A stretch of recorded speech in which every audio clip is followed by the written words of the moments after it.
U.S. history. My co-host, Thomas Lickett. He's here with me today. I wish he'd sit down already. Alright, so what are we going to be talking about, Thomas? Okay, we're going to be talking about how the Cold War was 110% totally a war, and how it wasn't just like some political standoff, or anything like that. We'll be talking about the Outer Space Treaty, and how the feelings of the Cold War impacted America in economy, and pop culture, and other just totally amazing things that fill time and make this video as long as possible. And as a side note, we'll be discussing and highlighting the values of certain small engagements like the Vietnam War and how other things affected the Cold War.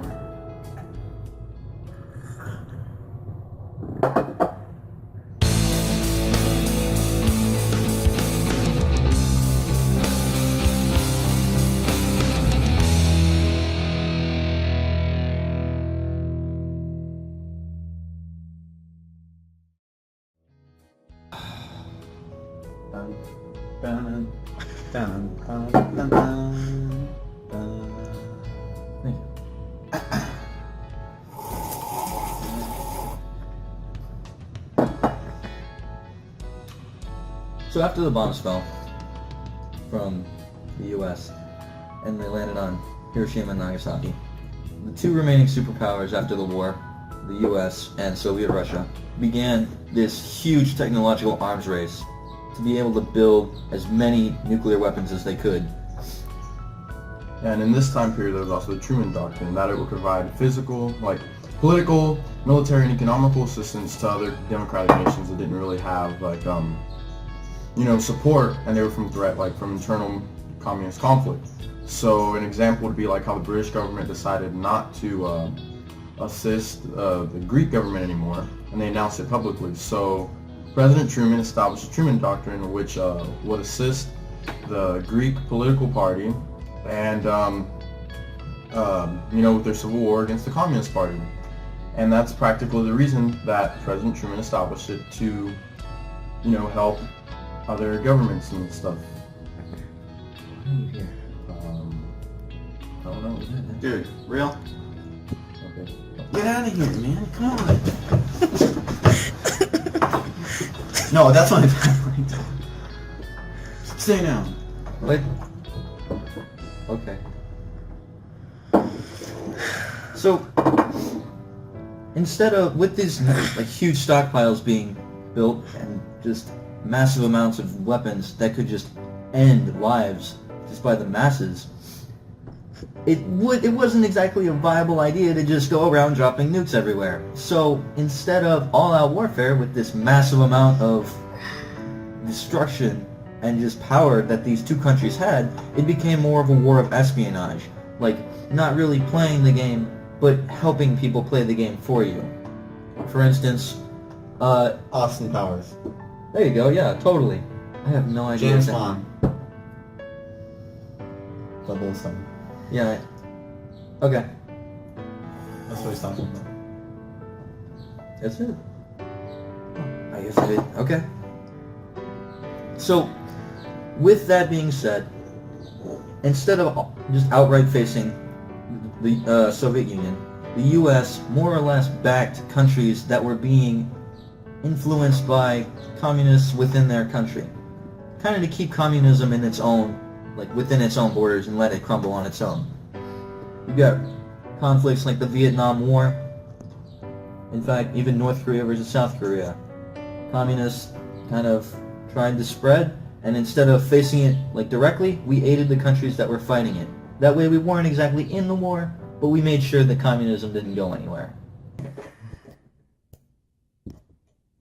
Why are you here? To introduce the mystery document? Where? In the tank.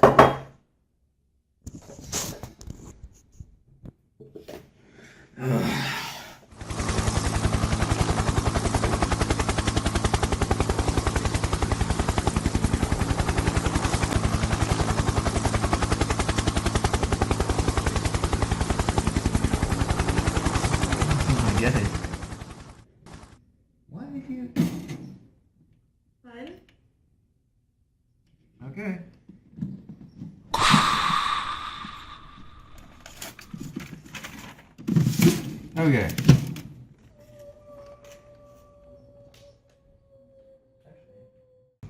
Being desirous of further promoting and developing friendship, cooperation, and mutual assistance in accordance with the principles of respect for the independence and sovereignty of states and of non-interference of their internal affairs, have decided to conclude the present treaty of friendship, cooperation, and mutual assistance, and have for that purpose appointed as their plenipotentiaries. There we go.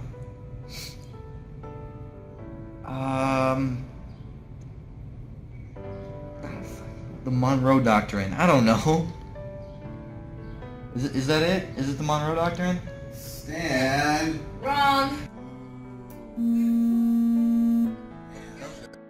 Edward gets shocked. Oh. Is that a shame?